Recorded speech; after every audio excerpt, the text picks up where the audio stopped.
Welcome sa aming first episode of a podcast na naisip namin gawin kami nila mag-asawa. Basically, ang pangalan ng podcast na to, napakasimple lang naman. Pangalan niya is Life, a podcast. Life, a podcast. So, bakit Life? Mamaya i-explain namin sa inyo kung bakit gano'n. Pero, introductions first. I'm Chino. I've been a live streamer since 2018, 2019. 2018. Mga ganon. I'm also a podcaster.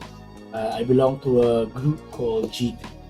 Basically, a mesh of nerds na iba-iba yung expertise or basically knowledge namin sa aspeto ng pop culture. So, doon kami umiikot. And also, we also cover events. Nag-events din kami. We've actually covered a whole lot of events from small ones to big ones. Isa sa mga pinakamalaki namin sa Box PH, Media Partner, ESGS, nagkaroon kami ng booth, no? Sobrang saya pag nag-events kami. I'm a marketer. Sa profession ko, marketer ako. I'm also sales person. Kaya stress is basically my best friend. Pero we'll get into that in future episodes. Marami pa kami pag-uusapan dito. But first off, of course, I'm Dan. You're Wife ko Dan? naman. I'm Chino, not Dan. Wife ko naman. Hello. I'm Leia. I'm HR by profession. I wife of a geek. And what else? Basically, that's it. Been doing recruitment since 2009, I guess. Tama, after graduation. So basically, that's it about me. Now, kung iniisip nyo kung bakit bilis naman magsalita sa ako ang haba-haba na sasabi ko.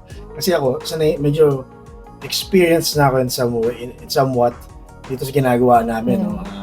And in real life naman, marami ka rin sinasabi. And in real life, marami din ako sinasabi. Daldal talaga ako in real life. Pero I am an ambivert. Well, ambiverts basically, they are semi-sociable creatures. No? Semi-sociable, ibig sabihin nun, I'm an extrovert somehow. I'm also an introvert. Most of the time. Yung social battery ko is mabilis maubos. Feeling ko hindi ka more on, tawag doon? Ano yung huli mo sinabi? Introvert. Introvert. More on extrovert ka. Yun nga lang. Oo. Yun kasi naman yung nababasa ko sa'yo. Tsaka, siguro lang may times na mabilis ka lang madrain. So. Yun. Pero hindi ka naman, it's more of para kang extrovert rather than an ambivert. Especially pag nag-events kami. Mas nakakapagod ng events. Another example is, last night, actually yesterday, nagkaroon kami ng family reunion, family nila Leia. Maternal side. Tapos, di ko alam, in-expect na nila na isa ako sa mga magsasalita, sa mag-host. Alam mo yun? So, I kind of expect na rin na ganun yung sasabihin nila sa akin. Siyempre ako masaya naman na yung ginagawa ko yun. Kasi nga, pamilya, kung medyo raspy yung boses ko, pasensya nyo na. Kasi nag-bingo kami at nakakapagod pala sabi ng bolota B10! Nakakapagod din dami-dami na. So, we are psychology majors. Nagkakilala kami ni Lesa. It was a very good 4 years for both of us. Very memorable. And I guess, bakit ka nag-psychology? Bakit nga ba? I don't know. Probably because... Kasi may yung pila. Hindi ako ganon. Excuse me. Hindi siya dahil may anxiety. Bakit nga ba ako nag-psychology? Kasi before nung bata ako, gusto ko mag-nurse. Tapos eventually gusto ko maging doktor. Tapos, during high school, I think parang feeling ko gusto ko rin mag-doktor. Tapos, before that, may pinsan kasi ako, si Kuya Randy, he passed away a few years ago. Isa mga anak-anakan na, well, basically, ampo ni mommy. And kapatid ko na rin. I don't know, parang sa kanya ko na naging nakuha yung influence na parang gusto ko maging psychologist. Kasi psychology grad din siya. But I think AB grad siya. Pero naging psychologist ka ba? What do you mean? Naging psychologist ka ba? As in, yun ba yung profession? Ako, oo, kasi nasa HR profession. Sa larangan siya ng HR. Tapos tapos, naisip ko, gusto ko pa rin ba mag-doktor? Yun nasa isip ko. Pre-med kasi. Pre-med, tsaka pre-law siya. Tapos, parang parang feeling ko, after nung OJT natin that time, parang feeling ko, nag-change yung mind ko, tsaka yung puso ko sa corporate. Kaya kasi may pinsan ako, doktor na siya ngayon, hi Max. Pinipilit niya ako, hindi mo pinipilit. Paano ba? Sinasabi niya sa akin, ate, mag-doctor tayo, ganyan-ganyan, tapos we can get a place, blah, blah, blah. So, parang, sa akin time na yun, siguro parang feeling ko, naramdaman ko na yung thought ng iba na, nakahawak ko na ng pera to. Siguro ganyan-ganyan. Pero, naisip ko, parang mas na-enjoy ko kasi siya. Na-enjoy ko yung corporate. Kasi nga, siguro recruitment. Every time na tinatanong ako, bakit ko gusto yung recruitment? It's because, every day you get a chance to talk to a person, tapos, maririnig mo yung side ng story, a little side of their story, na parang, okay, ganun pala yun, or bakit naging ganun siya, or bakit ganun siya magsalita, parang ganun, hindi ko alam. Behavioral. Parang ganun, na nagkaroon siya sa akin ng everyday excitement, na parang, yun nga, ibang tao iba't ibang klase ng tao na nami-meet ko face to face every day. Tapos iba kasi yung feeling na hire yung tao, tapos ikaw yung unang nakausap niya. Parang gano'n na, alam ko yung little side of his story, her story, parang gano'n. Yun. Well, sa tingin ko naman, lahat naman ng profession ito. May konting factor yung psychology. Lahat naman, I think parang lahat naman yata ng course, may psychology subjects sila. Yata lahat. Hindi ba lahat? Pero feeling, dati kasi I think meron. I'm not sure though. Dati meron. Hindi, meron, alam ko meron. Pero nursing kasi meron. Parang, I'm not sure though. Oo nga, siguro nursing. Pero ayun nga, basta. Feeling ko meron. Hindi lahat. Yeah. Pero yun lang. Kasi, pag mag-music major ka, may psychology mo. Makes sense. I don't think so. Pero, feeling ko naman, psychology, medyo generic siya. In a way na sa lahat ng trabaho, may aspeto ng psychology yan. Especially sa trabaho ko. Sales kasi, di ba? Kailangan, syempre, you have to be very observant sa mga kliyente mo, sa mga nakausap mo. May question pala ako. Bakit ka ba't nalihis yung landas mo? I-explain ako eh. Wait lang, mamaya na yung question mo. Pero sasigutin ko yan. Sorry. Anyway, sa sales, for example, di ba, sa mga kliyente mo, simpleng nudges lang, simpleng mulat ng mata nila, or alam mo yun, facial reactions. Lahat yan, it factors in kung ano yung magiging katapusan ng yung meeting nyo. Diba? As a marketer, you have to get in the minds ng mga consumers, whether kung produkto ba or serbisyo ang minamarket mo. Diba? Minamarket mo. So, paano nga ba? Actually, bago pa lang ako as a marketing person, pero may experience naman ako sa advertising. So, somewhat nasa linya, pero marami pa ako kailangan matutunan sa marketing. And in fairness naman sa mga nagiging mentors ko, ang galing nila magturo sa akin. So, tuloy-tuloy lang. Actually, yung psychology is a good transition dun sa susunod na tanong nung episode na ito. So, why? Bakit? Bakit nyo naisipan mag-podcast? Ang dami-dami nag-podcast dyan. Siguro, ikaw muna sumagot. Bakit sa tingin mo nagustuhan mo mag-podcast nung niyaya yung sinabi mo? Mag-podcast lang. Bakit bigla-biglang, sige, gawin na natin. Diba before shooting, filming, whatever, recording this rather, diba sinagot na kita? Parang gano'n. Tapos, biglang, during the recording lang, naisip ko bigla na nasa Starbucks tayo noon. nakapila tayo drive-thru. I'm not sure kung naalala mo siya.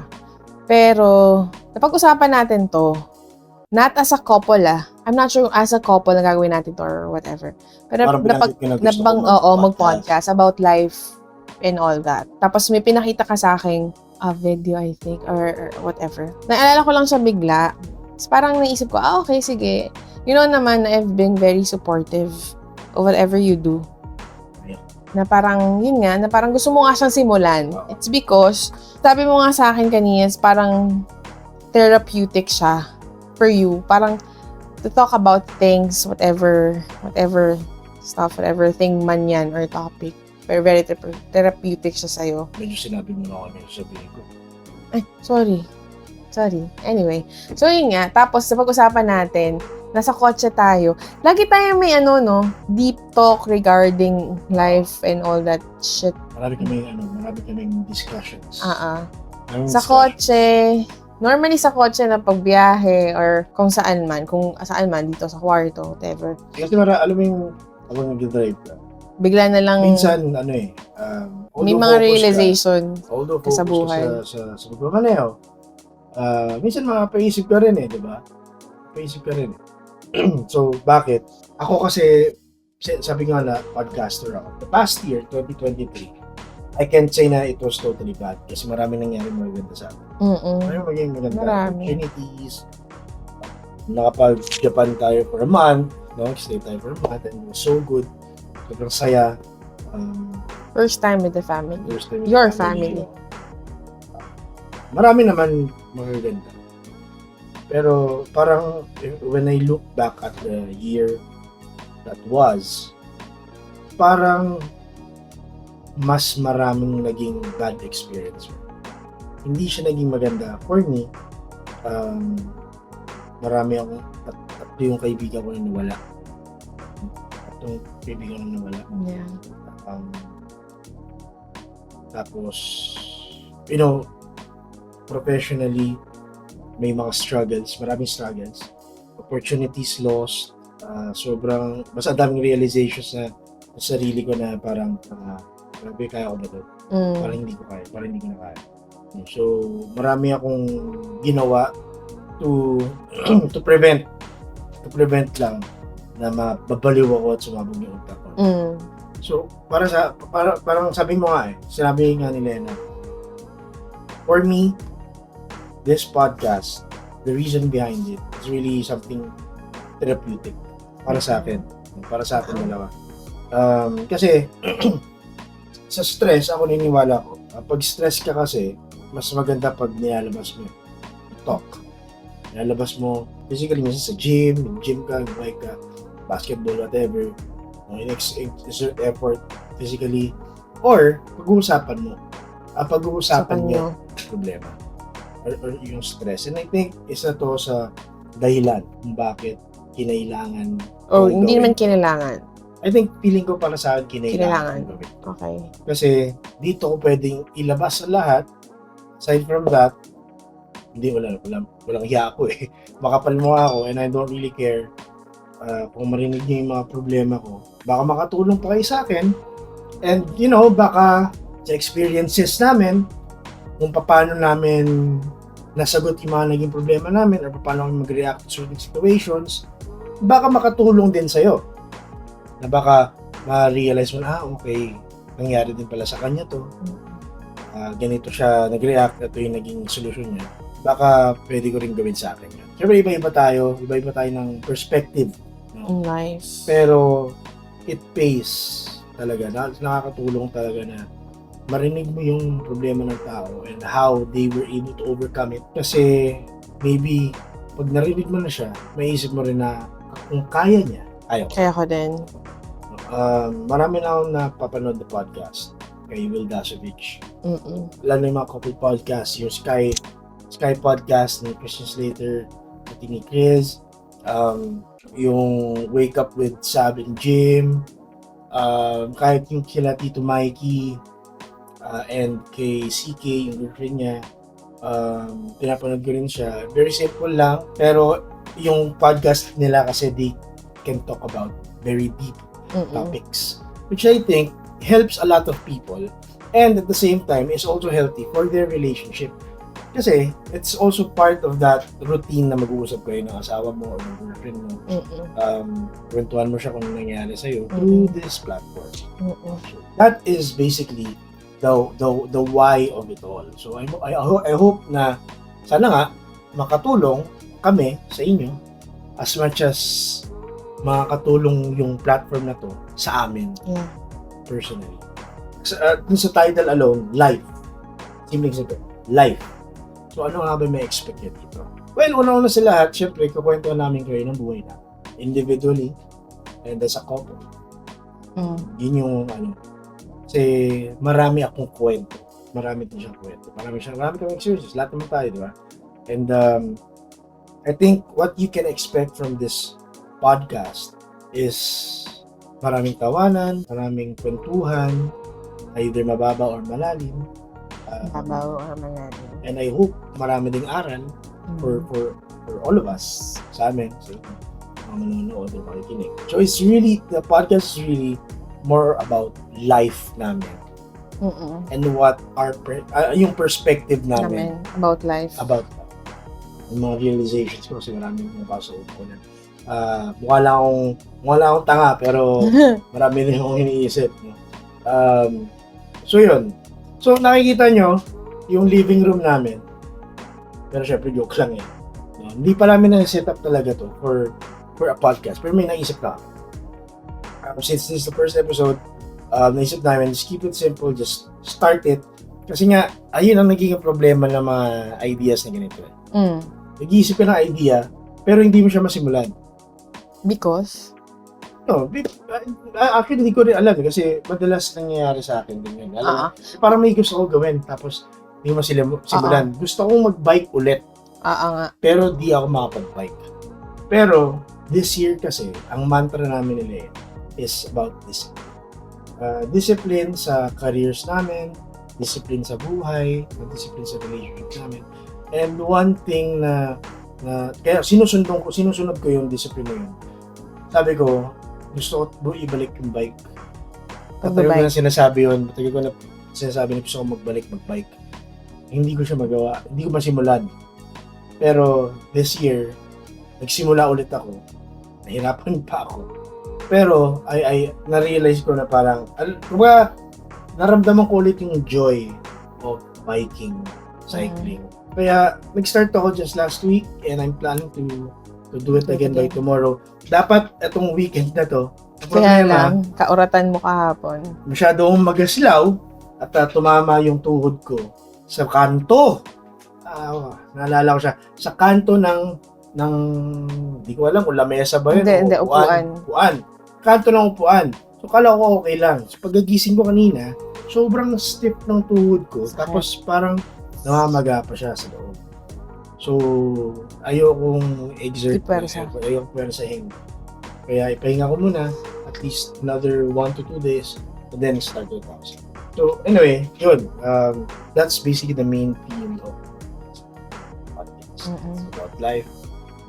Tsaka nakakatawa lang kasi naalala ko lang ulit. Diba, we were talking about something. Saan tayo galing nun? Medyo paano yung context mo eh. Diba sa yun, basta pauwi na tayo nun madaling araw. Balik tayo sa mga pinsan. So we're talking about something. Tapos bigla mo na lang na sabi sa akin na, yun nga, can we start a podcast about this, about that? Kasi yun, so bigla lang, no? Tapos parang hindi ko alam ba't ako umuo. Kasi hindi naman katulad nito. Diba? Hindi naman ako masalita. Toong buhay, madaldal ako. Diba? Well, siguro hindi naman ako sanay na ganito and all. So, yun na naalala ko lang siya bigla. Na, okay, bigla, ba't nga ba ako na pa-oo? I guess ako kasi pag nagpo-podcast kasi ako, pakulit ako sa podcast, nakapanood niyo na ako, pakulit ako sa podcast. Pero I feed off energy kasi. Ibig sabihin nun, mas magaslaw ako, mas magaling yung mas mabilis yung reactions ko pag may mga kasama. Pag ako lang mag-isa, I find myself very boring. Kaya nung nag-livestream ako, feeling ko talaga boring ako. Boring ako panoorin, boring ako kwentuhan. No? So, I guess it's perfect na tayong dalawa. Kasi I'm always open naman to you. And wala namang tinatagong ugali. Kumbaga, pagkasama ka, hindi ka tulad pag-share pag tao. So, I'm thankful na tinanggap mo to, na tinanggap mo yung invitation ko to create a podcast for both of us. And sabi ko nga, this podcast, the main theme of it is life in general. And this will really help us sa struggles natin, sa frustrations natin, I think, sa buhay. Not so much sa relationship natin. Yes. But more on... Are you sure? Sana. But more on sa buhay na tinatakbo natin. Sa buhay na tinatakbo natin. Ano nga ba yung mga possible topics ang pag-uusapan natin? Well, marami. Since life marami. Pero there could be mental stuff, mental shit na naranasan ko. It can be frustrations mo. It can be actually kahit mabaw, it can be anything to relationships bago kami makasal.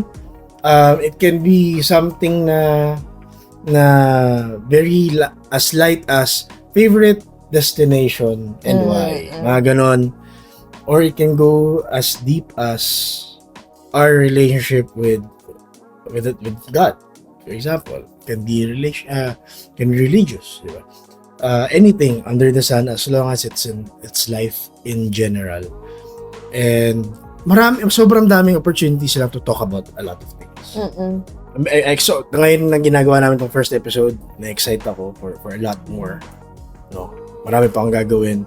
Pero it's good na start na natin to, and I think as long as, tuloy-tuloy lang natin. Again, it's something therapeutic for both of us. And I hope then sa mga manonood and makikinig ng podcast over YouTube and Spotify, sana ganun din, maging therapeutic din sa inyo to, somewhat. So, it is a podcast. Although may live podcast, nakikita nyo kami, you can also hear us through Spotify. Pero tuwing kailan nga ba tayo mag-release? Tuwing kailan tayo mag-release? So, pinag-usapan namin nila yan. And I think, sa G3 kasi, ang podcast namin, which is a live stream podcast, by the way, every 8 p.m. yan, guys, Friday. Every 8 p.m. Friday. So, abangan nyo yun. Panoorin nyo yan. Naisip ko, siguro an hour before 8 p.m., i-release ko tong podcast na to. Maganda rin kasi for promotional purposes. Diba? So, kunyari, dami nga nasasabi doon sa podcast namin sa G3, sabihin ko, nga pala guys, naka-up na yung episode namin sa live. Sinabi mo naman kay G3. Yan, sinabi mo naman. Oo naman. And they've been very supportive. They've been very supportive. Maraming salamat. Shoutout sa G3, of course, kay Jazz, kay Mike, kay Lee, kay Bing, kay Rene, kay Jazz, kay Stanley, kay Josh, sila Len, sila Alvin, lahat ng tropa natin dyan. Shoutout sa inyo. Ayun, so please expect a lot of banter, maraming banter. May hair pulling pang akong nakikita in the future. May hampasan. More from her to me. Maraming tawanan. Baka karoon ng iyakan. Di natin alam, di ba? Di natin alam. Pero, ang gusto ko lang sabihin really is, talking about life is it's vast. Sobrang laki nun. When you talk about life, it's ang laki. Pero when you talk about your life experiences, it shrinks down to what your perspective is. And I think, magandang bagay talaga yung nasi-share mo, yung experiences mo, and how you deal with them, and at kung paano ka natutulungan ng ibang tao. Diba? This is an homage to everyone who helped us, everyone who's been there for us, sa amin dalawa ni Leia individually and as a couple. So, yeah. May gusto ko ba sabihin? I'm good. You're good. Sabi nga ni kaibigan kong Jeff Santos, we are good. So, this is episode 1, guys. Again, please watch out for episode 2, which will happen next week. We'll be releasing this episode. Actually, pag narinig mo na to, malamang na na-release mo na siya, di ba? Pero we'll be releasing the next episode at the same time 7 p.m. every Friday. Just join us and let's talk about life in general. May Facebook nga pala kami. And if you want to suggest any topic. Oh yeah, if you have topics that you want to suggest, I have an idea na. Oh. Sige. Let's talk about sige. So if you have topics you want to suggest, just drop them down in the comment section. So we have a Facebook. Please like us and follow us there. We have a YouTube channel. Again, like us, subscribe, please. And our Spotify, so follow us also there. You can catch us those 3 social media platforms. So until then, again, this is Chino and my lovely wife Leia. Yeah. We'll see you next episode where we talk about life in general. Bye-bye.